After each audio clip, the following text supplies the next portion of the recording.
Hello everybody. Today we're looking at a game between Yangyi with the white pieces and Ganguly with the black pieces, who's rated 2610 at the time.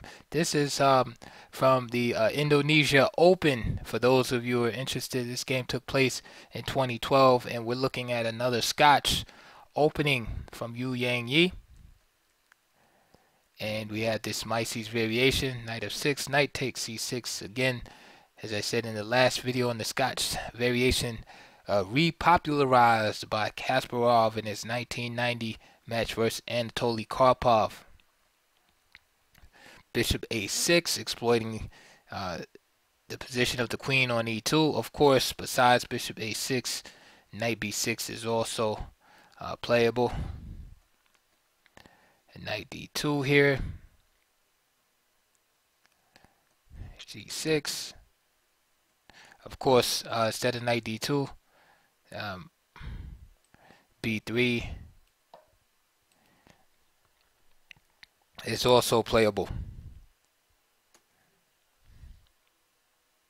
And now knight d2 avoids this line that I discussed yesterday. After b3 in the game between Alejandro Hoffman and Peter Leko, after b3, Leko played this move, queen h4, which has some poison in it.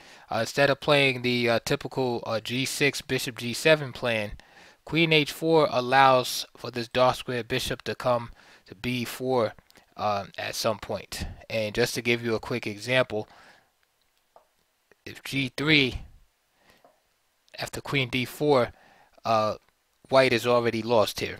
So for more information on that, check out my video between discussing the game Alejandro Hoffman and Peter Leko for that line.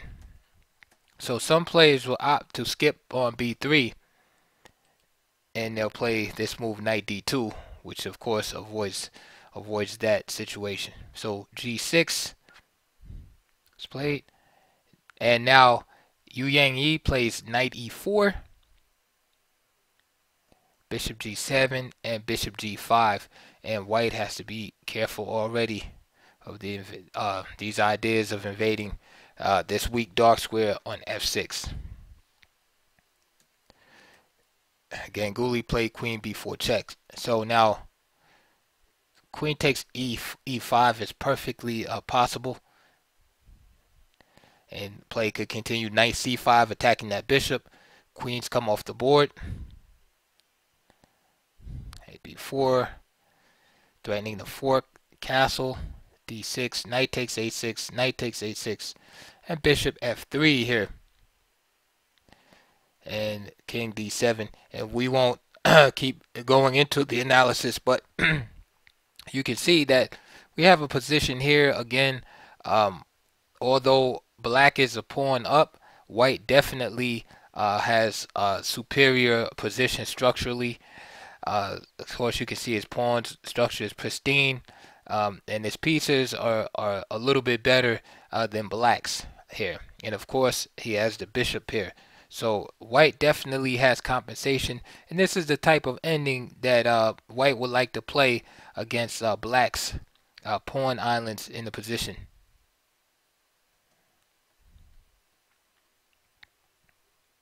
And this is just a typical example of how play could go.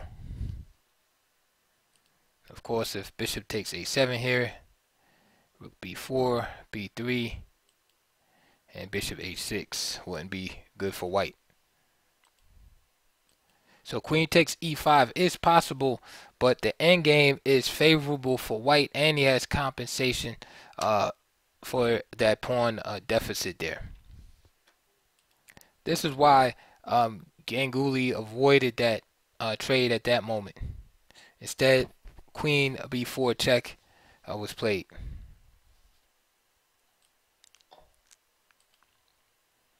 If the move bishop takes e5, that would be a blunder because of bishop takes e7. Okay, so the queen has to do something. So queen b4 check.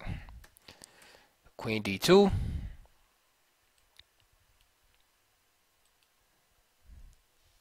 If bishop d2, then the pawn on b2 will be taken as the bishop blocks the action of this queen here. So queen d2, offering the ending here. And now at this point, Ganguly, they're going to the ending here. Bishop takes e5 is possible here again. And of course, white can still go into, another comfortable ending where it's favorable for him due to his better pawn structure and his superior pieces in the position. So queen d2, and king d2. And at this point, I feel like the game has already shifted in a big fashion into white's favor. After all, he has the severely limited black's dynamic potential by getting rid of the queens. And now he has more space in the center. And he also has a better pawn structure. And his king is even better. And his pieces are a little bit more coordinated.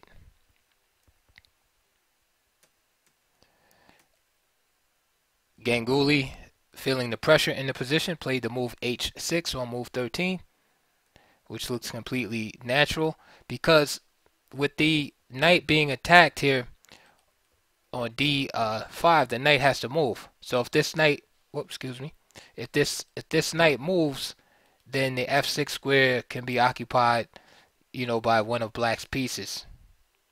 So he decides that he's going to play h6 and maybe force the bishop back, then move his knight.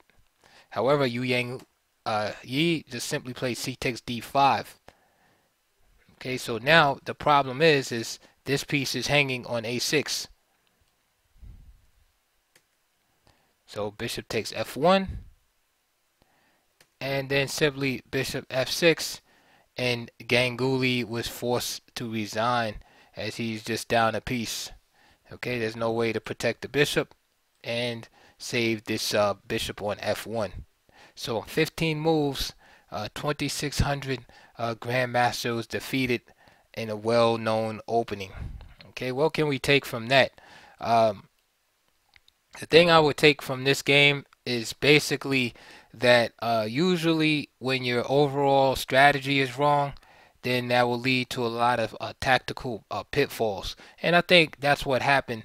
As a result of the overall strategy of black being wrong, it just led him down the wrong path, and eventually he just ran into trouble as his position, became worse and worse. What do I mean by, him having this bad strategic plan in the position?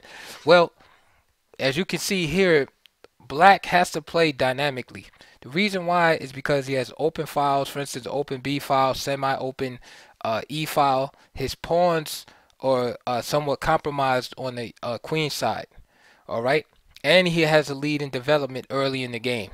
All right, these are all dynamic factors, right? Because if the game goes to an ending right away, all right, and white is simply able to just consolidate and catch up in development, he's going to have the better of it. White has more space in this position, right? He has more control of the center, all right, and he has a pristine pawn structure. So he has all of the static elements in his favor, all right?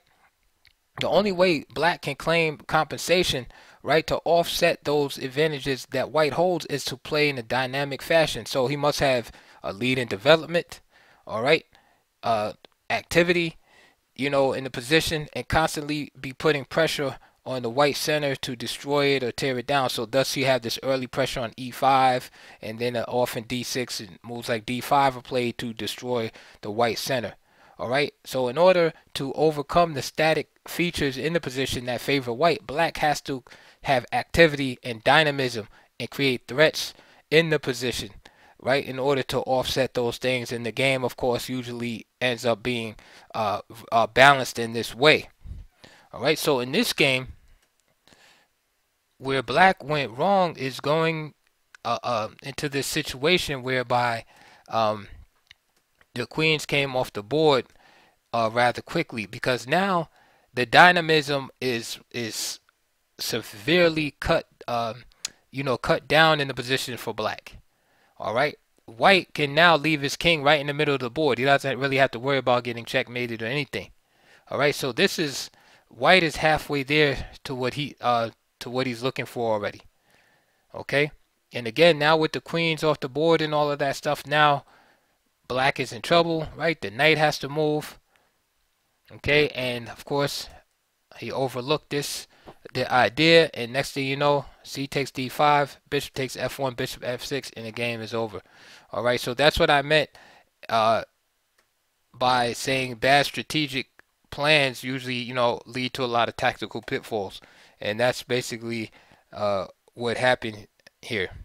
Okay, so it's hard to say what exactly black should have done. It. I mean, if he does have to trade queens off, maybe he should have just snatched the pawn on e5, so at least white wouldn't have the central pawn advantage anymore. Okay, and then you have this type of position here, and so black is not lost here, of course, and right, and at least he's up material, although white has compensation. So that's why I say the game is probably dynamically equal at this point. All right. Anyway, he wind up going in this position. Queens come off. The e pawn is still there and very dangerous for white, and the game is over. So short game, but good game. And I hope you learned something from that. Please like, subscribe to my channel. Donate to my channel, please. Also, there's links below, DVDs and or books related to the opening that you see on the board today, which happens to be the Scotch opening. So I'll see you guys on the next video.